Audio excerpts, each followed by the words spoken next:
Stephen Hollingshead. He's running for the GOP nomination in the 10th District of Virginia, and he has 13 children. So he's got some experience in handling an unruly mob. Mr. Hollingshead, thanks for joining me this morning. Thanks for having me. My children behave a heck of a lot better than those yahoos over there across the river. I would think so. Well, listen, let's get to that in a moment, because I think that's an incredible story that you've fathered 13 children.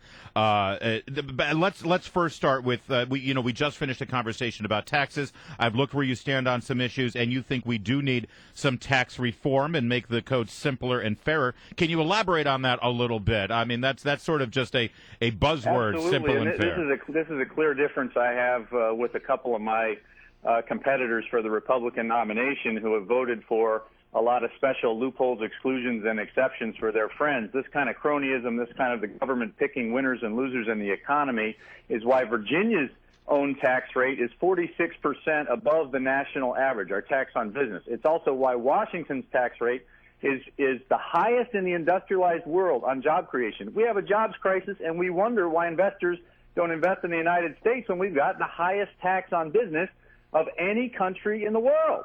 I mean, higher than communist China, seriously. So what's your solution? Are you saying we need a flat tax, a consumption tax? Reagan proved the solution, right? Broaden the base, lower the rates. One of my opponents said, well, every time we pass a little tax credit like that, on average, we're bringing taxes down. Well, you know what? If you stand in a bucket of ice water and stick your head in the oven, on average, you feel okay. Who gets those tax breaks? It's the big companies, the companies with lobbyists. Two of my opponents are lobbyists. That they can afford to pay them. But, my dad started with a machine shop, and he and Mom built a company that sells products all over the world. The point, there was never a lobbyist for a machine shop, right? It's always the little guy that takes it on the ear when the big guys get these things. And they create a new constituency every time they do that against real tax reform for broadening the base and lowering the rates. All right, let's look a little bit about your background. You taught at Marquette University. You taught political science. You were a Republican candidate back in Wisconsin many years ago. You've served as the acting executive director of American for Fair Taxation, and you were the senior advisor to the United States Secretary of Housing and Urban Development in 2006, and you served on Mitt Romney's presidential campaign. All of those things inform you how? Not on his campaign. I was on the transition team. Okay. I'm sorry. I said, how do all of those experiences make you the right guy? Well, I've got real business experience that others in the race don't have. I'm the only person in the race who's fought any waste, fraud, and abuse in government. When I was the Deputy Assistant Secretary for Enforcement and Senior Advisor to the HUD Secretary, I coordinated the President's management agenda for HUD, and we found and we stopped $2 billion a year in welfare fraud that was going on there. I'm also, as you mentioned, the only candidate in the race who's ever taught the Constitution. And, I know the President says he's taught the Constitution also, but I read it first. Right there, it's, Article 1, Section 1, where it says, all legislative power herein granted shall be vested in a Congress of the United States. Doesn't say anything about a phone or a pen, changing the law by email, any of that stuff. It's blatantly unconstitutional. He's taking away the powers granted to Congress under the Constitution, and they need to stand up to him and tell him to stop it.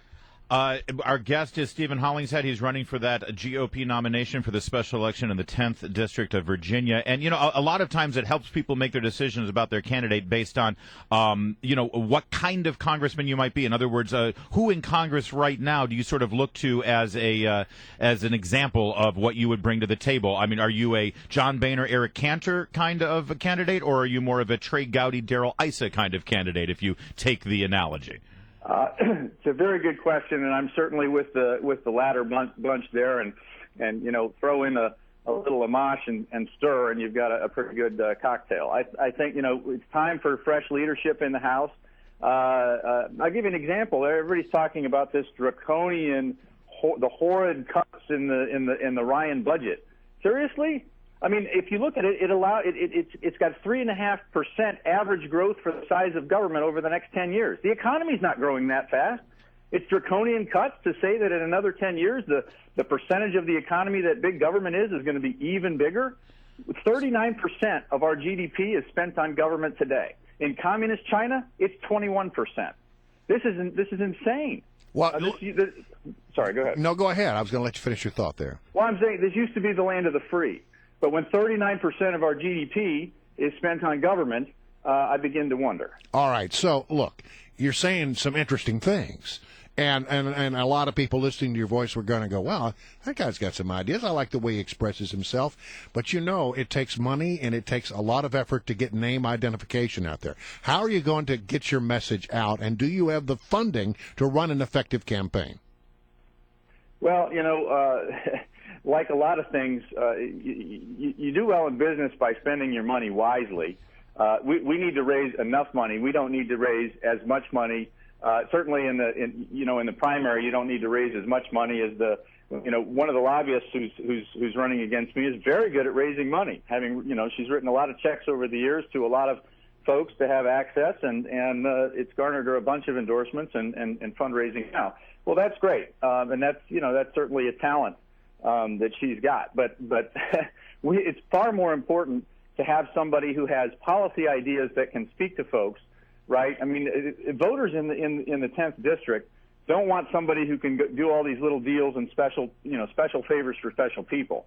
We need a vision to say, look, if we want this economy to grow, if we want to be able to pay for all this government, for one, we've got to get the economy growing again. And it's that Reagan vision of saying, look, let's stop picking the winners and losers with the government.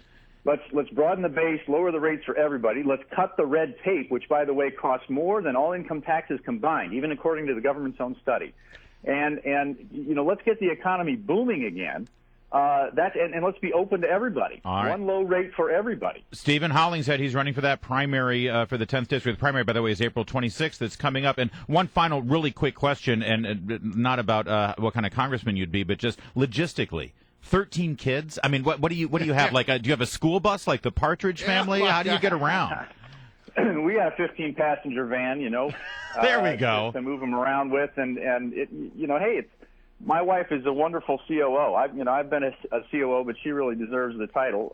We can get a lot done. It's great management training for kids. The big ones take care of the little ones.